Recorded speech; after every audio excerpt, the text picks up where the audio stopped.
صحت دینے والا اللہ ہے، ساری چیزیں وہی اللہ دینے والا ہے، تو آدمی کو بھی چاہیے کہ ایک اللہ کی بندگی کرے اور یوں کہے ایاک نعبد و ایاک نستعین، اے اللہ ہم تیری ہی عبادت کرتے ہیں اور تجھی سے مدد چاہتے ہیں۔ اور علماء کرام موجود ہیں، یہ مضارع کا صیغہ ہے، اور جب یہاں کہا جاتا ہے ایک ترجمہ یہ بھی ہوتا ہے اے اللہ ہم تیری ہی عبادت کرتے ہیں اور تیری ہی عبادت، مجمع بولے، ہم تیری ہی عبادت کرتے ہیں اور تیری ہی عبادت کرتے رہیں گے۔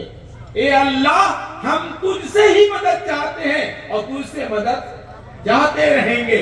جب ہمارے دلوں کے اندر اللہ کی عظمت آ جائے گی، آخرت ہمارا یقین بن جائے گا کہ دنیا کے سائے اپنے آپ ہمارے پاس آ جائیں گے۔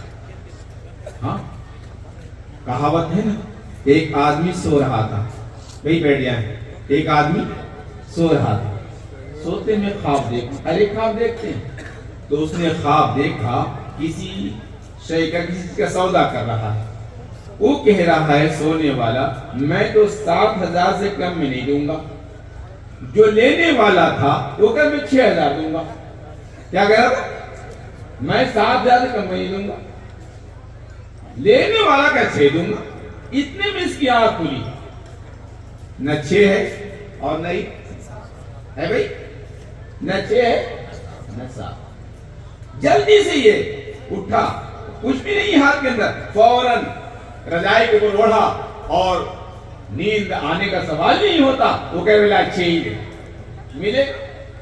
دوستو بزرگوں، دنیا آخرتی کھیتی ہے، جیسا ہم کریں گے ویسا ہمیں ملے گا۔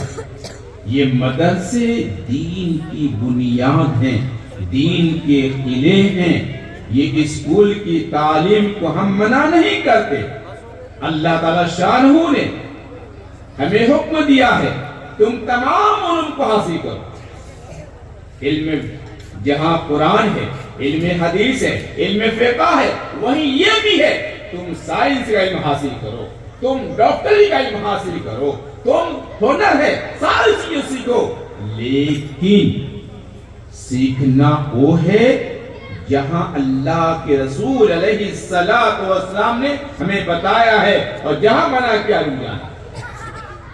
ایک تو یہ، دوسری اہم چیز یہ ہے ہم دوسروں کے اوپر نگاہ نہ ڈالیں، اپنے آپ کو دیکھیں۔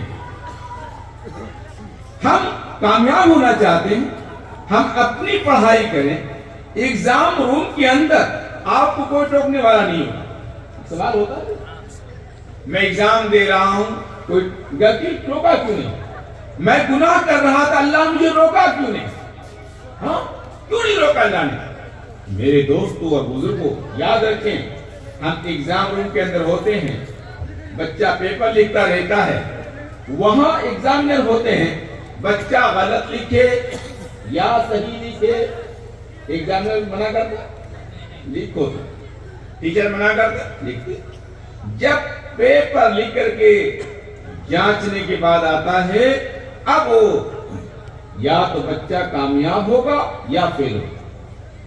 الامتحان یکبر النجی اور یوحل، ایک بڑا جملہ ہے، علماء اکرام جانتے ہیں، امتحان یا تو آدمی کو کامیاب اور عزت کے مقام پر عطا کر دیتی ہے، یا پھر مقام سے گرا کر ذلت کی زندگی دے دیتی ہے۔ تو دوستو بزرگوں، اس گمان میں نہ رہیں مجھے روکنے والا کوئی نہیں، اللہ تعالی شانہ نے تمہیں دنیا کے اندر بھیجا ہے اور دونوں راستے دکھا دیے ہیں، اب وہ تمہاری مرضی ہے تم اچھے پر چلو یا برے پر چلو، لیکن جب تم ہمارے پاس آؤ گے حساب دینا پڑے گا۔ کسی کو نہ دیکھو، کسی کو نہ دیکھو، آدمی دوسروں کو دیکھتے رہتے ہیں، ملتا کچھ بھی نہیں۔ ایک مصر کا بڑا چور تھا، چوری کرنے والا، وہ ہر ایک کے پاس مال نکال لیتا تھا، پاکٹ مار اتنا بڑا ہوشیار تھا، اور پاکٹ مار جانتے ہی نا، وہ جیب میں پیسے ہیں کہ نہیں وہ معلوم کر لیتا۔ میں نے پاکٹ مار سے پوچھا کہ تم کیسے پہچان لیتے ہو کہ جیب میں پیسے ہیں؟ فرمایا جب وہ چلتا ہے تو معلوم پڑا قدم سے مٹی اڑی پیسے والا تو چور تھا. بصرہ کا رہنے والا ایک آدمی مصر کے اندر سونا خریدا جو بھی ہوگا 10 تولہ یہ 1 تولہ خریدا. تو اس نے اس سے پوچھا آپ کہاں جاؤ گے؟ کچھ بصرہ جانا. تو چور نے کہا مجھے بصرہ جانا ہے. اس کی نگاہ اس کے مال پر آ گئی. تو دوستو بزرگوں یہ ہوا کہ انہوں نے چھوٹے جو سونے کے ہوتے ہیں 1 آنا 2 آنا خرید لیا. مجھے بھی جانا ہے تاکہ اس کو معلوم پڑے میں چور. اب راستہ تو گاڑی کا تھا نہیں پیدل جانا ہے. اب جہاں جائے تو یہ چور جو تھا سیانہ بڑا تھا تو اس سے پہلے سو جائے. اور سو جاؤں کیوں؟ یہ بعد میں سوئے گا ان کے جیب سے سونا نکال لوں گا. اب اس کی نیت چور کی تھی یہ سو جائے پہلے. جو جس کا سونا تھا وہ کیا کرتا تھا اس چور کے جیب میں ڈال دیتا. چور کے جیب میں ڈال دیتا. اب یہ ہوا وہ جب اٹھ کر کے اس کے جیب کی تلاشی لیتا, جیب میں ہاتھ ڈالتا, اس کے سامان کی تلاشی لیتا تو سونا ملتا نہیں. پھر صبح ہو جاتی تو کہتا آپ کا سونا محفوظ ہے یا نہیں. اب یہ جب سوئے گا اس کے جیب نکال لیتا, بولا ہاں سونا میرے پاس رکھا وجہ کو. ایک دن تو نہیں کئی دن ہو گئے تو چور نے کہا میں کوئی بصرہ والا نہیں ہوں, میں تو چور ہوں, لیکن آپ کے پاس میں تلاشی لیتا رہتا ہوں اور مال ملتا نہیں میرے پاس, آپ کیا کرتے ہو؟ کہنے لگا میں تو اسی دن سمجھ لیا تھا تم دوسروں کی مال پر نگاہ ڈالتے ہو تو میں اپنا مال تیرے پاس رکھ دیتا ہوں تاکہ تو کوئی تلاشی تو لے گا نہیں. اور اس وقت دوستو بزرگوں یہی حال ہمارا ہے. ہم دیکھتے رہتے ہیں فلاں آدمی نماز کو نہیں آیا, فلاں نے روزہ نہیں رکھا, فلاں نے قرآن کی تلاوت نہیں کی, فلاں نے یہی نہیں کیا. ہم اس کو دیکھتے رہتے ہیں اور ہم بھی چھوڑ دیتے. دوستو بزرگوں اپنی زندگی کو بنانی ہے تو اپنے اوپر نگاہ رکھو. جیسا کہ مفتی صاحب نے کہا بڑی دن بات, اور ہم تو کہتے ہیں مفتی صاحب کی نصیحت کرنے آدمی کو آ جائے تو دنیا کے مسلمان نہیں سارے انسان کامیاب ہو جائیں گے. راتوں کو تھوڑا دیر اٹھو, رب کو راضی کرو اور اپنے گناہوں سے توبہ کرو. اور دوستوں میں یاد رکھنا اگر آپ ترقی چاہتے ہیں اور آپ کے اندر گھروں کے اندر برکت چاہتے ہیں تو 2 کام بہت اہم کرنے ہیں. ایک تو رزق حلال اللہ سے مانگنا, اور کبھی فاقہ آ جائے تو کبھی حرام مال نہ کھانا. اور ایک برکت آئے گی گھروں کے اندر نماز پڑھنے سے.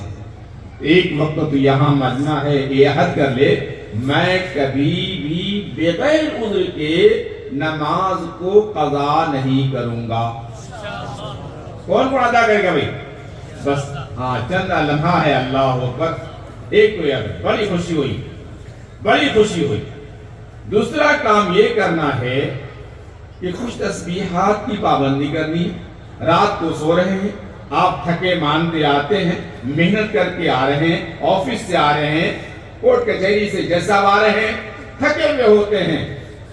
اللہ کے رسول علیہ السلام نے جو بتائی ہے کہ اگر تسبیح فاطمہ پڑھ لی جائے, وضو کر کے بندہ سوئے اور سونے کے بعد تسبیح فاطمہ پڑھ لے اور جو قل اللہ احد ہے یہ پڑھ کر پھر کر لے تو آپ کی تکان بھی دور ہو جائے گی اور اللہ تعالی شانہ اس کی وجہ سے تمہارے گھروں کے برکت بھی دے دے گا. ایک چیز اور ہے گھر کے اندر رونق لانے کی, آدمی سلام کو سب کو کرے. ہم سب کو سلام کرتے ہیں, دوستوں کو سلام کر لیں گے, باہر والوں کو سلام کر لیں, کسی مولوی صاحب کو سلام کر لیں, اور جب گھر کے اندر جاتے ہیں اپنی سگی ماں کو سلام نہیں کرتے, اپنی بہن کو سلام نہیں کرتے, اپنی بیوی کو سلام نہیں کرتے. کچھ کام غلط باہر ہو گیا, کچھ نقصانات ہو گئے, پیسے کے اندر کمی آ گئی, کسی سے لینا تھا اسے دیا نہیں, اب سارا غصہ آپ آ کر کے اپنی بیوی پر ڈال دیتے. اس بیچاری کے کیا دیں؟ آپ گھر کے اندر آ رہے ہیں, آپ کے بچے آپ سے ڈر رہے ہیں, ارے ابا آ گئے چھو جاؤ, کیوں؟ ابا ڈاکو ہے، بدماش ہے؟ دوست بزرگو، اپنے اعمال کو اچھا بناؤ، گھر کے اندر آؤ، جتنی پریشانیاں باہر رکھو، گھر کو خوش ہو کر کے آؤ اور سلام کر کے آؤ، اور پھر بیوی آپ کی انتظار منتظر رہیں گی، میرا خاوند آتا ہے، وہ پانی لے کر کے تیار رہیں گی، اور اس کی حلال کی تلاش کرنا۔ ایک واقعہ بعد کی بات کرتا ہوں۔ ایک صحابی رضی اللہ تعالیٰ عنہ ہے، ان کا نکاح ہوا، نکاح کے بعد دونوں رہنے لگے۔ ہوا یہ کہ چند دنوں کے مہینے کے بعد شوہر کام کے لیے نکلا، اور جب کام کے لیے وہ گیا، اسے کام کہیں ملا نہیں۔ دہائی پہ جاتے ہیں، مزدور جاتے ہیں، کوئی کام پہ نہیں بولا، نہیں ملا۔ اسی انتظار میں شام ہو گئی اور سوچنے لگا گھر جاؤں گا، پیسے تو ہے نہیں، اور گھر میں کھانے کو بھی کچھ نہیں ہے، اب جاؤں گا گھر کے اندر منہ بیوی کو دکھاؤں گا، بیوی کیا کہیں گی، گھر میں بھی نہیں ہے، کچھ لائے بھی نہیں، چلو مسجد ہو جاتا آج کا جاتا بس۔ تو اب وہ صحابی جو ہیں، پھر دل ہوا، گھر کے اندر گئے، اب بیوی نیک تھی، صالحہ تھی، تو شوہر نے کہا کام تو ملا نہیں، پیسے ملے نہیں۔ تو اس عورت نے جو جواب دیا ہے، یہ آپ حضرات اپنی عورت کو ضرور سنائیں، اپنے گھر کے اندر مسئلات کو سنائیں۔ اس عورت نے کہا روزانہ اللہ کا شام کھلاتا تو ہے، اللہ کی آج مرضی فاقہ کرنے کی، تو ہم دونوں خوش ہو جائیں، جس اللہ نے روزانہ کھلایا ہے، ایک دن نہ کھلائے تو اس رات کو ہو جائے۔ دونوں میں ابھی سو گئے۔ دوسرے دن بھی کام پہ گیا، اتفاقاً پھر کام نہیں ملا، وہی حالات ہوئے۔ تیسرے دن پھر کام کو نہیں ملا، چوتھے ہاتھے سے زندگی گزری، اور دوستو بزرگوں چوتھے کام کے لیے جا رہا تھا، بیوی چھوڑنے آئی دروازے تک۔ سنت طریقہ یہ ہے کہ گھر سے اگر آدمی کام کے لیے نکلے، علماء کرام بھی آتے ہیں، ہم پڑھانے کے لیے نکلتے ہیں، تو بیوی کو سلام کرو، بیوی کا فرض ہے کہ وہ دروازے تک آئے اور الامان حفیظ، اللہ تمہاری حفاظت کے لیے دعائیں کرتے ہیں۔ تو اس عورت جو تھی صالحہ، وہ آئی دروازے تک اور کہا کہ سلام کے بعد چند قدم آگے بڑھے تو شوہر کو بلائی کہ آپ آ گئے۔ شوہر سے کہنے لگی 3 دن کا فاقہ ہو چکا ہے، اگر آج کام کرنے جا رہے ہیں تو کام نہیں بھی ملا تو اللہ کے واسطے حرام رزق لے کے گھر مت آنا۔ کیا کہا؟ اللہ کے واسطے حرام رزق لے کے گھر مت آنا۔ دوستو بزرگو، یہ زندگی اچھی ہے یا پھر وہ زندگی اچھی جو گناہوں کی ہے؟ اسی لیے ہمیں اللہ کو راضی کرنا ہے تو وَذَرُ ظَاهِرَ وَبَاطِنَهُ، گناہوں کو ظاہراً بھی چھوڑنا پڑے گا اور باطناً بھی چھوڑنا پڑے گا، گناہ کو دین کے اجالے میں چھوڑنا پڑے گا، رات کی تاریکی میں اور تنہائی میں، بیڈ روم کے اندر کوئی نہیں دیکھتا، وہاں بھی گناہ نہ کرے۔ یہ موبائل اور یہ ساری چیزیں جتنی ہیں دوست بزرگو، یہ گناہ کی چیز نہ بناؤ، بلکہ اس کو نیک کاموں کے لیے اور اچھے کاموں کے لیے اور کاروبار کے لیے، تجارت کے لیے استعمال کرو۔ اللہ کے واسطے گناہ کے کام، گناہ کی چیزیں نہ بناؤ۔ کریں گے انشاءاللہ۔ دوسری اہم چیز کہ آپ کا کوئی ساتھ نہیں دینے والا، آپ تنہا دنیا کے اندر آئے ہو، مرنے کے بعد بھی آپ کو کوئی ساتھ نہیں دینا، یہ بھائی، یہ بہن، یہ رشتہ داری، یہ سب کے سب دوست بزرگو آج ہیں، کل قیامت کے دن کوئی کام نہیں آنے والا۔ کام آئے گا تو دوست بزرگو آپ کے اعمال نامے کام آئیں گے، اور لکھنے والے فرشتے کرامن کاتبین ہمہ وقت موجود ہیں آپ کے اندر، جیسے کیمرہ دیکھا جاتا ہے۔ تو دوست بزرگو، تو آدمی کیا کرے، کوئی کام نہیں آنے والا۔ حدیث شریف میں آتا ہے، بڑا اچھا واقعہ ہے، ہر کروں بات دعا کر لیتے ہیں۔ ایک آدمی کو اللہ تعالیٰ بلائے گا اور یوں کہے گا، ارے بندے تیرے اعمال نامے ہیں دیکھ، تو اس کے اعمال نامے لائے جائیں گے، نیکی کے بھی اور بدی کے بھی، وہ دونوں کو دیکھے گا، اور دیکھنے کے بعد اس کے اعمال نامے دونوں برابر ہو جائیں گے، نیکی کے بھی اور برائی کے بھی۔ اللہ تعالیٰ نے فرمائے گا، اے میرے بندے تو ایک نیکی لے کر کے آ جا، تو کامیاب ہو جائے، ایک نیکی آدمی بڑا خوش ہوگا. آپ گاؤں میں کوئی کسی کی زمین خرید رہے, کسی کا گھر لے رہے, اور اچانک پیسے کے اندر 1 روپے کمی ہو جائے, کتنے کی, تو آپ کیا کریں گے؟ وہ کہیں گے بھائی 1 روپے پورا دو. آپ کیا کہیں گے؟ ارے 1 روپے کی تو بات ہے یار, ابھی گیا لے کر کے آیا, فلاں دوست سے لے لوں گا, ماں سے لے لوں گا, بھائی سے لے لوں گا. قیامت کے دن کوئی کسی کا نہیں. وہ آدمی اسی تمنا کو اور اسی خواہش کو لے کر کے اللہ کے پاس سے اٹھے گا, وہ جائے گا ماں کے پاس, ماں کی محبت کو جتائے گا, میری ماں تو کتنی پیار کرتی تھی, ساری چیز سنائے گا. ماں اقرار بھی کرے گی اور کہے بیٹا ہاں میں کرتی تھی. ہم بیٹا کہے اماں جان آج ایک نیکی مجھے دے دو, میں کامیاب ہو جاؤں گی. ماں کہے گی میرا کوئی بیٹا ہی نہیں. باپ کے پاس جائے گا, باپ منع کر دے گا, بھائی منع کر دے گا, بہن منع کر دے گی. آپ کی بیوی جو آپ کی سب سے زیادہ محبت کرنے والی ہے وہ بھی منع کر دے گی, کوئی کام نہیں آئے. یوم یفر من اخیہ. اس کے بعد ایک آدمی دیکھے گا بڑا پریشان حال ہے, کیا ادھر ادھر کر رہا ہے, اسے بلائے گی کیا بات ہے, وہ کہے گا یار میرے نیکی اور بدی دونوں برابر ہیں, اللہ نے کہا ایک نیکی لے کر کے آؤ. میں ماں کے پاس گیا, ماں نے منع کر دی, باپ کے پاس گیا, باپ نے منع کر دیا, بھائی منع کر دیا, اب میں میری بیوی ہی منع کر دی, کس کے پاس جاؤں, کوئی نہیں دے رہا.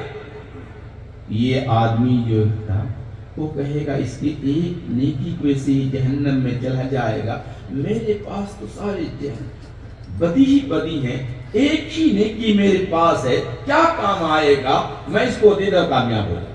وہ آدمی اس کو ایک نیکی دے, یہ اللہ کے پاس جائے گا, اللہ سے کہے گا اللہ میں نیکی لے کر کے آ گیا ہوں, کس نے دیا, من سخل یا جس سخاوت کی, وہ کہے گا فلان, بلا کے رہا اس کو بلا کے. اللہ فرمائے کوئی معلوم نہیں, یہ اللہ معلوم تو ہے, میرے پاس بدی بدی ہیں, میں نے سوچا یہ کامیاب ہو جائے تو میں نے کہا نیکی دے دی. اللہ اچھا تو بڑا سخی بنتا ہے, میری سخاوت کو دیکھ, میں نے تجھ بھی معاف کر دیا, اسی لیے معاف کر دیا.